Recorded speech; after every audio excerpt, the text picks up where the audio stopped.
प्रिय साथियों, आज हम देखेंगे परिमाप और क्षेत्रफल के अंतर्गत कार्यपत्रक 4।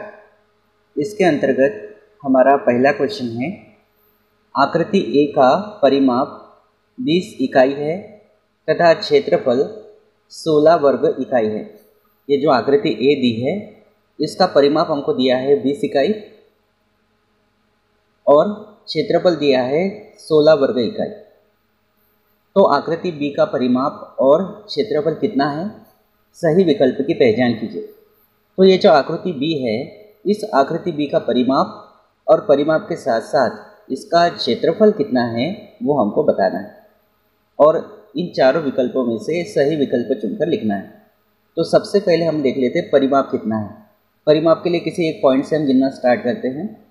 अगर यहाँ से हम देखते हैं तो चारों ओर की माप को हम परिमाप कहते हैं और ये प्रत्येक जो भुजा है ये 1 सेंटीमीटर है।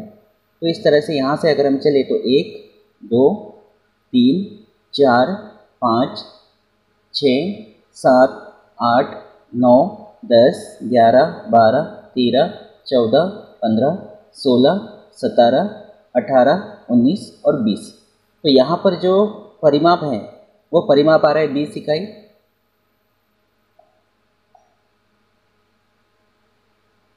ये परिमाप हो गया।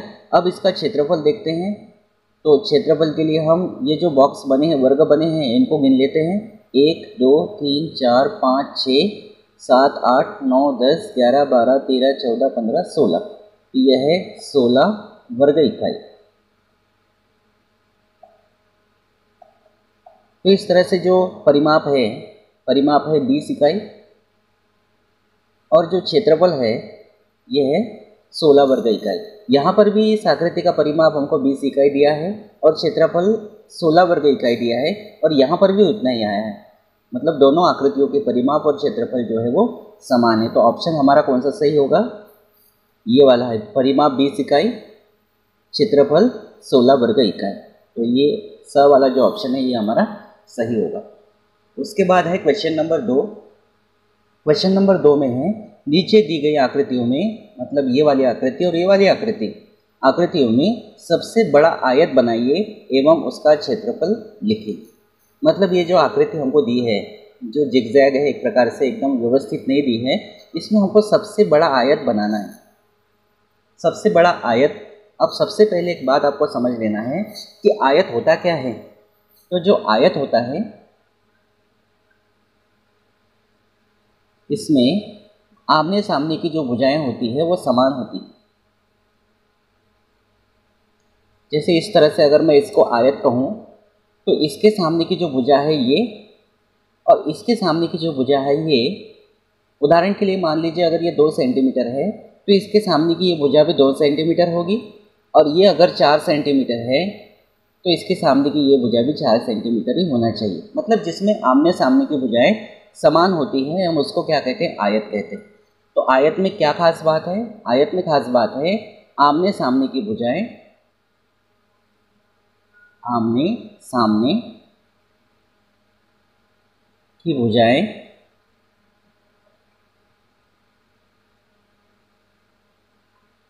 समान होती हैं।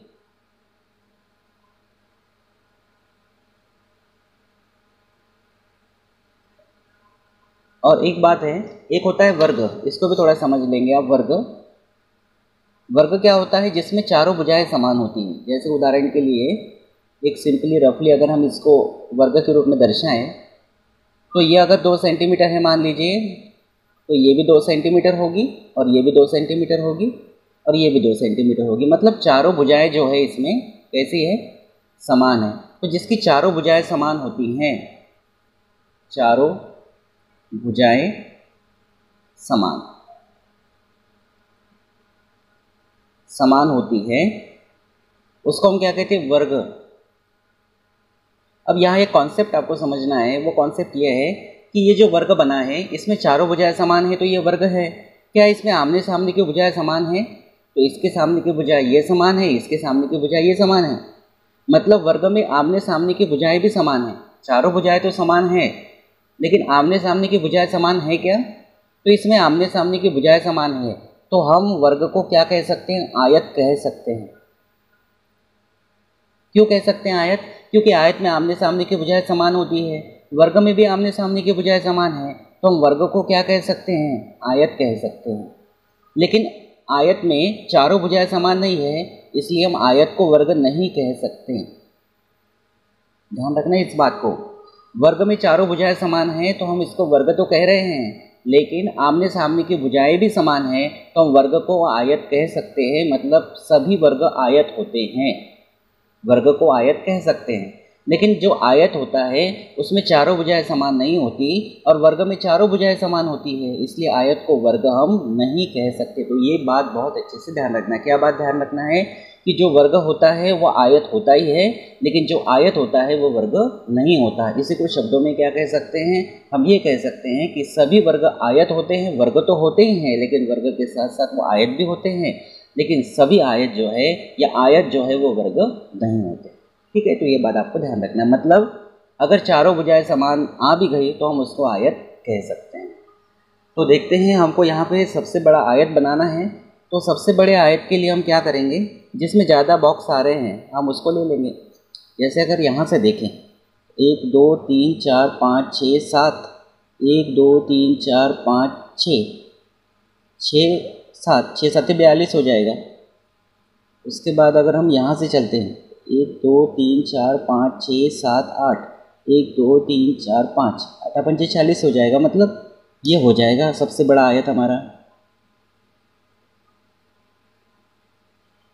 इसको इस तरह से बना लेते हैं। यहाँ से ये वाला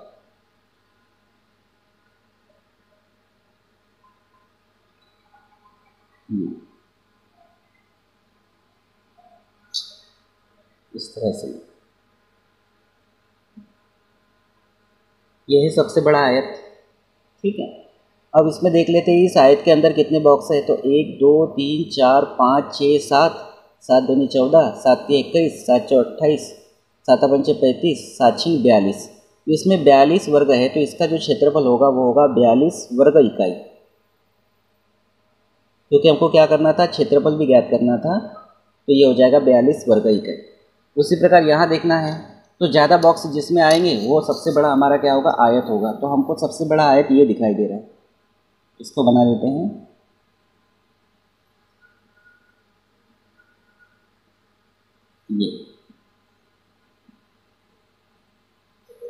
ये होगा हमारा सबसे बड़ा आयत। अब इसका क्षेत्रफल निकालना है, तो 1 2 3 4, 4 दूनी 8, 4 3 12, 4 4 16, 4 5 20, 4 6 24, 4 7 28। ये हो जाएगा 28 वर्ग इकाई, या इकाई वर्ग भी आप कह सकते हैं। ठीक है, तो इस तरह से हमने क्या किया? इन आकृतियों में सबसे बड़ा आयत देखा और उसका क्षेत्रफल भी हमने ज्ञात कर लिया। अब है अगला क्वेश्चन। क्वेश्चन नंबर 3 है, सैम के रुमाल की एक भुजा की लंबाई 25 सेंटीमीटर है। मतलब ये सैम का रुमाल है और एक भुजा की जो लंबाई है वो है 25 सेंटीमीटर। उसे रुमाल के चारों ओर लेस लगवानी है, तो बताइए उसे कितनी लंबी लेस की आवश्यकता होगी। अब ये जो रुमाल है ये वर्ग के आकार की दिख रही हैं, और वर्ग जो होता है उसमें चारों भुजाएं समान होती है। मतलब ये भी 25 सेंटीमीटर होगी, ये भी 25 सेंटीमीटर होगी और ये भी 25 सेंटीमीटर होगी। तो जो सैम है उस सैम को क्या करना है? उस रुमाल के चारों ओर लेस लगानी है, तो उसको बताना है उसे हमें कि कितनी लेस की आवश्यकता होगी। तो इसके लिए एक फार्मूला भी होता है। ये हमारे जो रुमाल है आयताकार है, वर्गाकार है, आयताकार नहीं वर्गाकार है। तो हम इसको कैसे लिख सकते हैं कि रुमाल वर्ग के आकार की हैं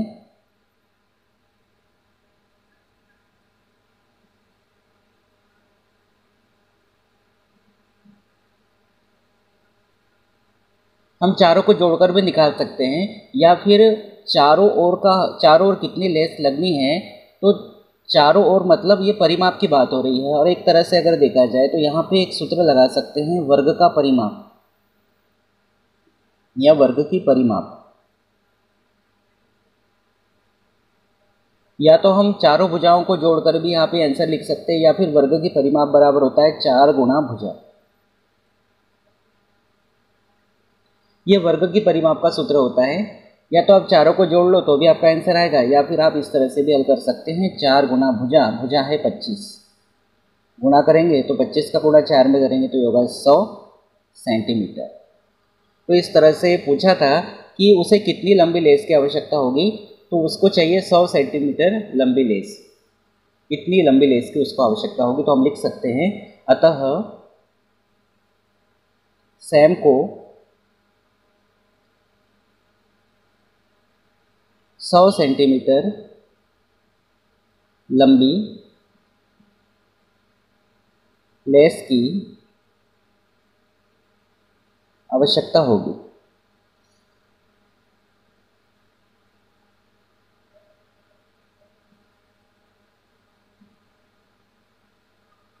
ठीक है, ये होगा आपका क्वेश्चन 3। या आप इसको कैसे हल कर सकते हैं कि वर्ग जो है, या रुमाल का परिमाप भी लिख सकते हैं, या वर्ग के परिमाप, यानी जितनी भुजाएं हैं सभी को आप जोड़कर भी आंसर निकाल सकते हैं। लेकिन एक तरह से आपको फार्मूला पता होना चाहिए कि वर्ग की परिमाप बराबर होता है 4 गुना भुजा। तो ये फार्मूला भी आपको अब हमेशा याद रखना है। वर्ग मतलब जिसकी चारों भुजाएं समान होती हैं। अब हम देखते हैं अगला क्वेश्चन। अगला क्वेश्चन है, सोनू के पापा ने एक आयताकार खेत के चारों ओर 240 मीटर तार की बाड़, जिसको मेड़ कहते हैं, लगाई। तो सोनू के पापा के पास एक आयताकार खेत है। आयताकार का मतलब होता है जिसमें आमने सामने की भुजाएं समान हो। इस तरह से ये है आयताकार खेत।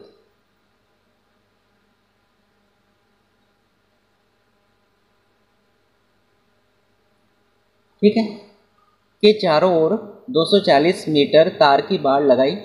चारों ओर मतलब ये इस तरह से चारों ओर की बात हो रही है।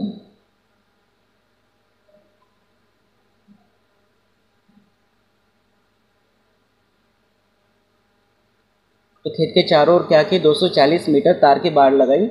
इसका मतलब ये है कि हमको क्या दिया है, इस आयत का परिमाप दिया है।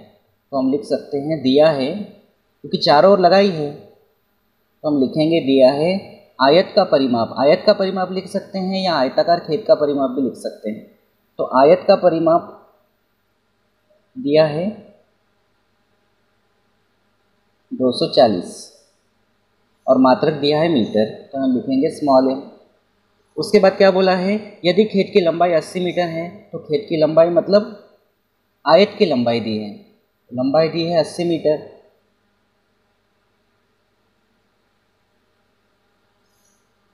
तो खेत की चौड़ाई ज्ञात करना है, तो चौड़ाई हमको पता करना है, तो क्वेश्चन मार्क लगा देते हैं। ठीक है, अब यहाँ पे देखें, यहाँ पे आयत के परिमाप का सूत्र हमको लगाना है। तो यहाँ सूत्र भी आप ध्यान रखना है आपको कि आयत का परिमाप बराबर क्या होता है।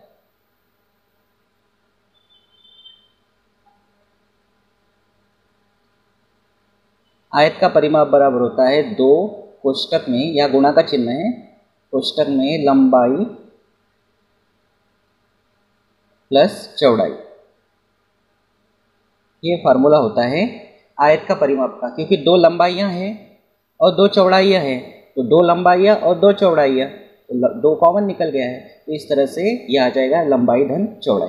तो आयत का परिमाप हमको दिया है, कितना है 240 बराबर 2 कोष्टक में लंबाई 80 दी है प्लस चौड़ाई हमको ज्ञात करना है।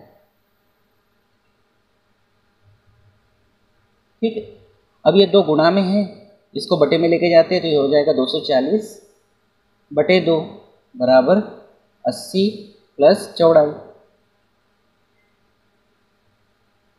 भाग देंगे, 2 एकम 2, 2 एकम 2, 2 दूनी 4 और ये 0, तो ये आ जाएगा 120 बराबर 80 धन चौड़ाई। 80 का पक्षांतरण करेंगे तो 120 माइनस 80 बराबर चौड़ाई। 120 में से 80 गया तो ये आएगा 40 बराबर चौड़ाई। यहाँ हम इसको पलट के लिख सकते हैं, चौड़ाई बराबर 40 और मात्रक क्या चल रहा है हमारा, मीटर, तो ये आ जाएगा मीटर में। तो इस तरह से जो प्रश्न में पूछा था खेत की चौड़ाई ज्ञात कीजिए, तो हम लिखेंगे अतः आयताकार खेत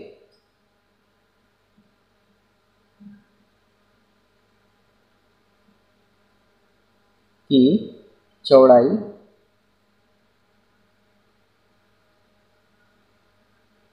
40 मीटर होगी। ठीक है, इस तरह से करना था। अब देखते हैं अगला क्वेश्चन।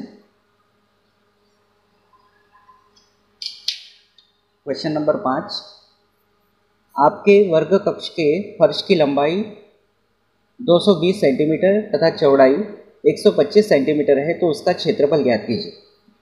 तो लंबाई और चौड़ाई अलग अलग दी है और हमको क्षेत्रफल ज्ञात करना है, तो हम डायरेक्टली इसको हल कर लेते हैं। जब लंबाई और चौड़ाई अलग अलग दी है और क्षेत्रफल ज्ञात करना है, तो एक तरह से आयत है, क्योंकि हमको इस तरह से लंबाई दी है 220 सेंटीमीटर और चौड़ाई दी है 125 सेंटीमीटर। तो एक तरह से लंबाई ज़्यादा है, चौड़ाई कम है, तो ये आयत है, तो हम लिखेंगे आयत का क्षेत्रफल बराबर, सूत्र होता है लंबाई गुणा चौड़ाई।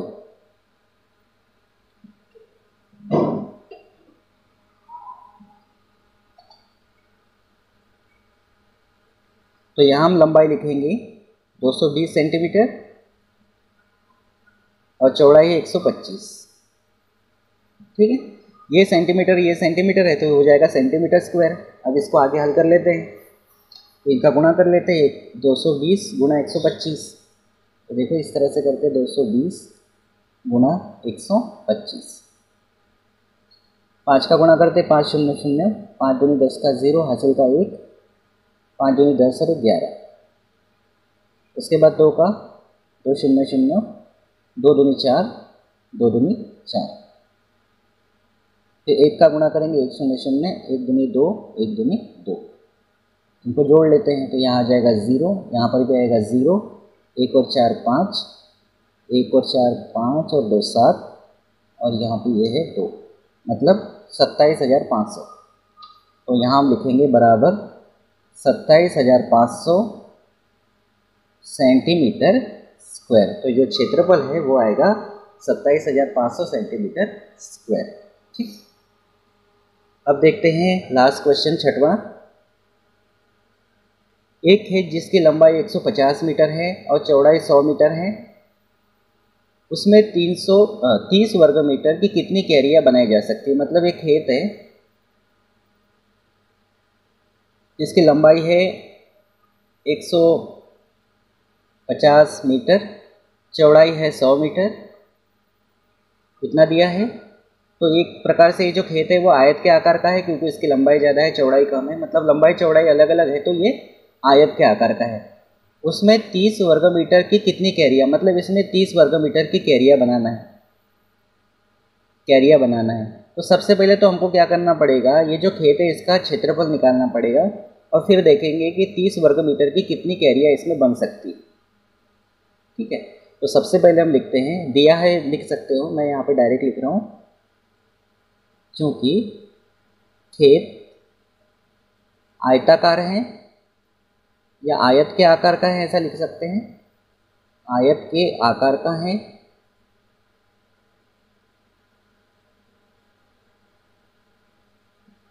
इसीलिए आयत का क्षेत्रफल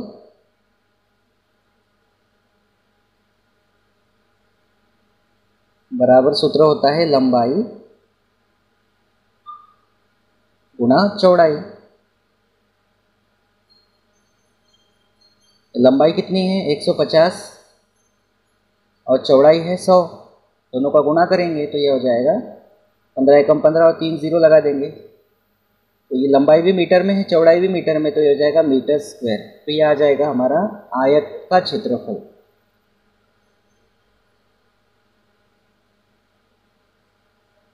आयत मतलब खेत है हमारा। ठीक है, अब क्या बोला है, 30 वर्ग मीटर की कितनी क्यारियाँ बनाना है। तो एक क्यारी 30 वर्ग मीटर की है, तो हम लिखेंगे यहाँ पर, चूँकि एक ऐसा लिखेंगे 30 वर्ग मीटर की एक कैरी,